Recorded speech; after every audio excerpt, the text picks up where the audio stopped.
Hola mis amigos, soy Juani. En la clase de hoy vamos a aprender la diferencia entre the imperfect and the preterite past tense. So I've had quite a few of you just write to me recently just saying it's doing your head in a little bit. Because the past tense in Spanish can be quite difficult because not only are there two tenses in Spanish, there's also obviously two lots of conjugations that you also have to memorize and learn, but also you have to kind of distinguish when to use each tense, whether you use the preterite in this case or whether you use the imperfect. Cool, so just remember, I'm like a lot of you guys as well. I don't live in a Spanish-speaking country. I do a lot of my study, self-study by myself, but also work with my teachers, which is predominantly done online. So this isn't the most technical way of explaining the difference between using the two tenses, but it's the best way I can explain it in my mind when I was going through the past tense. Cool, so let's go through the difference between the two tenses. So as a general rule of thumb, let's take the verb estudiar. So estudiar, to study.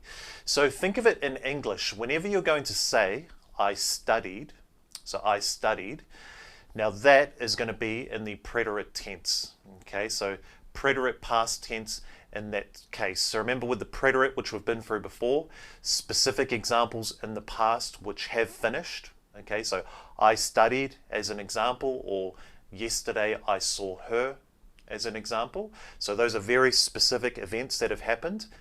Okay, now think of the imperfect tense as in events that occurred on a regular basis, okay, and it had no specific time period around that as well. So think of it in English. Let's use the verb estudiar again. If you're going to say in English, I used to study, or I was studying, again, you can see how it's not very specific. Okay, it's quite a big time period and it is a repeated action. All right, so let me give you some more examples. So the preterite tense, think of it this way in English whenever you'd say I played or I ate or I walked. Okay, those are specific events, so you'd use the preterite past tense. All right, now let's switch it up to the imperfect tense. So some examples for you. So using the same verbs, I was playing or I used to play, or I was eating, or I used to eat, or I was walking, or I used to walk. Okay, so in those situations, whenever you'd say that in English, would use the imperfect tense. Alright, so I'm going to give you a few basic examples now to help everything set in for you. So you know the drill. I'm going to give you 4 sentences. I want you to translate them from Spanish or from English over to Spanish for me. 2 of them are going to be using the imperfect and the other 2 are going to be using the preterite past tense. So I want you to identify when you'd use each. Now, we will keep things pretty simple, so we're only going to go into the your form. So I don't really want to focus too much on conjugations because it can get a little bit overwhelming sometimes, especially when you're still starting out. We've already been through the preterite form, but let's take the verb estudiar again.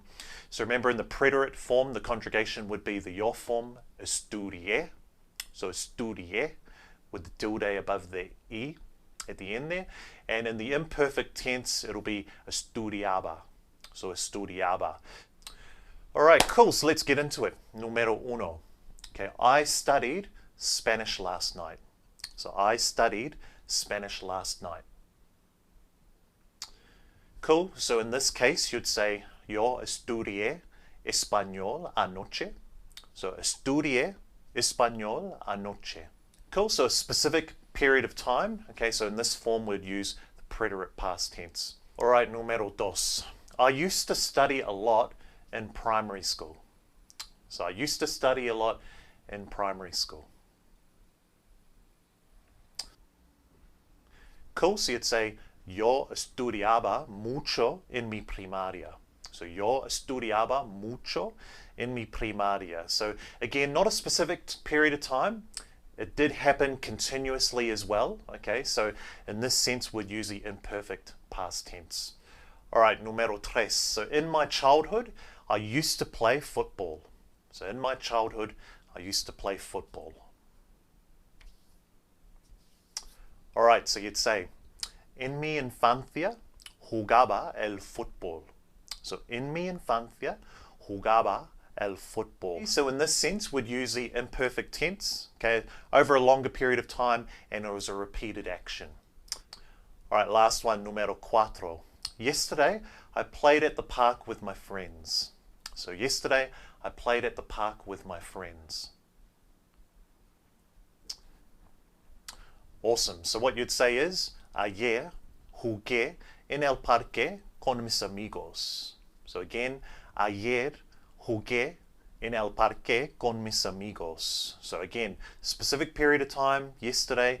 It's finished as well, so in this case we'd use the preterite past tense. Alright, cool. So I hope that makes sense. So when to use the imperfect and when to use the preterite past tense. As always, if you've got any other questions, feel free to fire them my way, but apart from that, that's it from me. Hasta pronto.